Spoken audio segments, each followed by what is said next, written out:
Garden Report is brought to you by Prize Picks and the Game Time app. I want to talk about a small news item today, though, but one I think the people care about here, Sherrod. So the G League held their draft today. Rosters got finalized. Training camp's going to start next week for the G League. So we're going to see a lot of these Celtics guys head up to Maine, especially the two-way guys, I'd imagine, Davison, Peterson, Watson.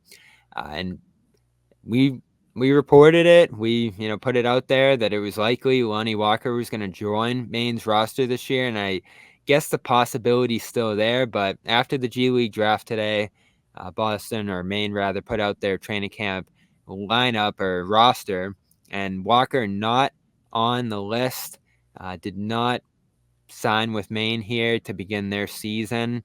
And were some rumblings a week ago from some of the European reporters out there that Real Madrid has some interest in him. Maybe he's just looking around and waiting for an opportunity to come up. I know the Knicks have some open roster spots that they have to fill by, I think, the end of the week or so here. So no Walker on Maine's roster, along with some things probably breaking different ways across the league and maybe even overseas at this point, has to make you think that at this point, at least for now, you're not going to see Lonnie Walker on Maine's roster to start this year after the Celtics cut him last week. Yeah, I'm just still, to some extent, just surprised that Lonnie Walker has been as engaged with the Celtics as he has been, to be honest. When you look at the talent, you look at the need for a guy like Lonnie Walker throughout the league, for him to even be contemplating possibly being part of the Celtics family it's a surprise. It really is. So it's not a surprise that Lonnie is not on that roster, because Lonnie is a guy that, when you look at what he has done and what he has the potential to do, he should be on an NBA roster. He should be playing overseas. He should be in a situation where he's going to be on the floor, more than just spot duty, which is what he would be doing in Boston. So it's not a surprise. I think that, to me, the only thing that is surprising in all this is that Lonnie is still available. That, to me, is the biggest surprise. If he winds up on that main roster, that, to me, would be the surprise, because it feels as though, talent-wise, this is a guy that should have more options to exercise and pursue than what we've seen. So, if he winds up in Maine, that's great for the Celtics. But I don't think anyone should hold their breath on that happening, because Lonnie's in the limited time that we've seen him in Boston, and for those of us who watched him when he was in Brooklyn and in San Antonio, we know that this guy's an NBA player. He's an NBA rotational player, and that's not going to happen in Boston. No, and I guess that shouldn't come as a huge surprise. I'm slightly surprised that he's not going to wait it out there, because I don't think staying home's a great idea if that's the way he's going to go. And we are getting so little mic pop in there, Sherrod, but I think he's got to sign either a deal with an NBA team in the near future here, or go overseas and go that route. And I know some teams overseas have their seasons end early. You get freed up to go back to the NBA if there's some 10-day opportunities or something like that. I just think you have to keep playing. And I know there's a notion that, all right, what's he going to prove in the G League? And I get that. But I don't think sitting home's ever a good idea. And I know he's not as old or as injury prone. Well, he's had his deal of injuries too. But what Ben Simmons did, not the same situation, but just going home and sitting down in Philadelphia that year. Jay Crowder that year in Phoenix, sitting out half of that year. I feel like sitting on the sideline is almost the beginning of the end. And I know you can still get your work in and do your routine and all of that, but you got to play, especially if you want to be ready for when that opportunity comes. If you want to prove yourself, if you want to show yourself, you got to be on a team playing somewhere. It doesn't have to be Maine. It doesn't even have to be here in the States. But I think he just needs to stay on the court if he wants to get an opportunity and be ready for an opportunity, especially because you can get a small opportunity, especially if it's later in the year, and not have a ton of minutes, not have a ton of shots, and have to show yourself capable. And again, he did a pretty good job of it here in Boston. It just came down to the money. It just came down to the roster space and minutes. Like you see all these guys on the bottom end of the roster, Sherrod, as we talked about here tonight. He wouldn't have been playing right now. Right. And that's the toughest thing when you're talking about paying a guy $11 million. Do you need him? Do you have minutes for him? Things could change here, but he's not the only one. O'Shea Brissett, still unsigned to begin this year. Markelle Fultz, still unsigned, as well as Crowder, who we just mentioned, among others. So teams don't need these guys right now. They don't want to pay these guys right now for one reason or another. And I think it's best to be playing somewhere. And I know Maine's not the most alluring situation, and you're not going to get a ton of money out of it.